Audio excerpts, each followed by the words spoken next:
Maligayang pagbabalik, maghanda para sa mas marahas na bagyo at matinding pag-ulan.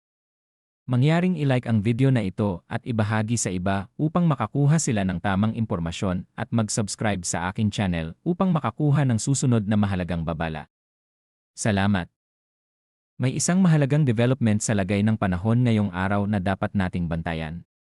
May isang low-pressure area na kasalukuyang minomonitor sa labas ng Philippine Area of Responsibility. Maaari ba itong maging bagyo at makakaapekto ba ito sa Pilipinas sa mga susunod na araw? Iyan ang pag-uusapan natin ngayon kasama ang pinakabagong 24-hour weather forecast para sa buong bansa. Ayon sa pinakahuling update kaninang alas 2 ng hapon ngayong ika-8 ng Marso 2026, may isang low-pressure area o LAI na namataan sa labas ng Philippine Area of Responsibility. Sa ngayon ang sistemang ito ay may mababang tsansa na maging isang tropical depression sa loob ng susunod na 24 na oras. Ibig sabihin patuloy pa itong binabantayan, ngunit sa ngayon ay hindi pa ito isang ganap na bagyo o tropical cyclone. Bagamat nasa labas pa ito ng monitoring area ng Pilipinas, ang TRO o pahabang bahagi ng sistemang ito ay nakakaapekto na sa ilang bahagi ng Visayas at Mindanao. Samantala patuloy pa ring umiiral ang northeast monsoon o amihan na siyang pangunahing weather system na nakakaapekto sa malaking bahagi ng Luzon. Simulan natin ang forecast sa mga lugar na maaaring makaranas ng mas maraming ulan sa susunod na 24 na oras. Sa Cagayan Valley, Aurora, Quezon, at Bicol Region inaasahan ang maulap na kalangitan na may kasamang pag-ulan.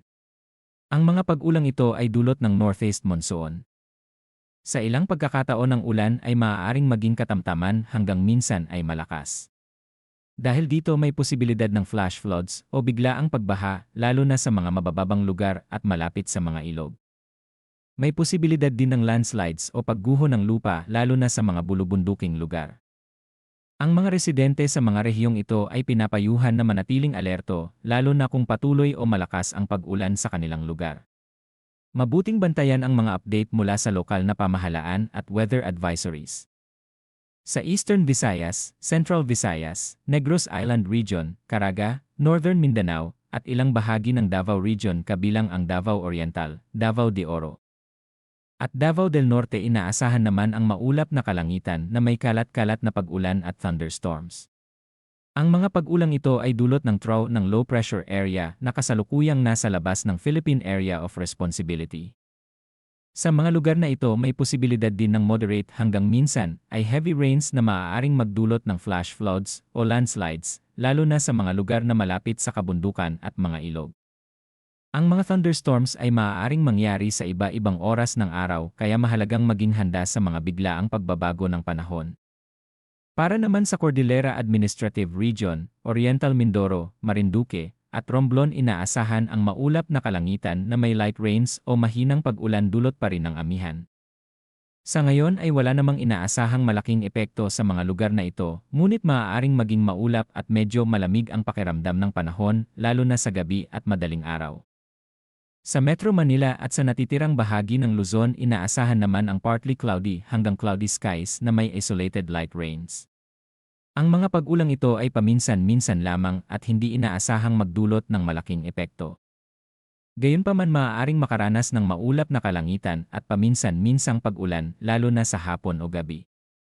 Sa natitirang bahagi naman ng bansa inaasahan ang partly cloudy hanggang cloudy skies na may isolated rain showers o thunderstorms dulot ng localized thunderstorms. Ang ganitong uri ng pag-ulan ay kadalasang nabubuo dahil sa init ng panahon at moisture sa atmosphere. Madalas itong nangyayari sa hapon hanggang gabi at maaaring magdulot ng malalakas na buhos ng ulan sa maikling panahon. Kapag naging malakas ang thunderstorms, maaari itong magdulot ng localized flash floods o pagbaha sa ilang lugar at posibleng pagguho ng lupa sa mga bulubunduking lugar. Kaya kung makarinig ng kulog o makakita ng makakapal na ulap, mas mabuting maghanap agad ng masisilungan at iwasan ang mga bukas na lugar. Sa kabuuan ang dalawang pangunahing weather system na nakakaapekto sa bansa ay ang northeast monsoon sa Luzon at ang TRO ng low pressure area na nakakaapekto sa Visayas at Mindanao.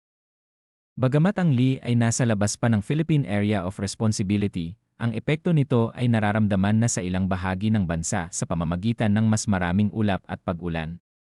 Sa ngayon ang tsansa na maging tropical depression ang sistemang ito sa loob ng 24 na oras ay nananatiling mababa. Gayunpaman patuloy itong binabantayan ng mga meteorologist dahil ang mga weather system sa karagatan ay maaaring mabilis magbago. Kaya ang paalala sa lahat lalo na sa mga lugar na inaasahang makakaranas ng pag-ulan manatiling alerto sa lagay ng panahon. Mag-ingat sa pagbiyahe lalo na kung malakas ang ulan at iwasan ang mga lugar na madaling bahain o magkaroon ng landslide. Patuloy nating babantayan ang galaw ng low pressure area sa labas ng Philippine Area of Responsibility at ibibigay namin ang pinakabagong updates kung sakaling magkaroon ng pagbabago sa lakas o galaw nito.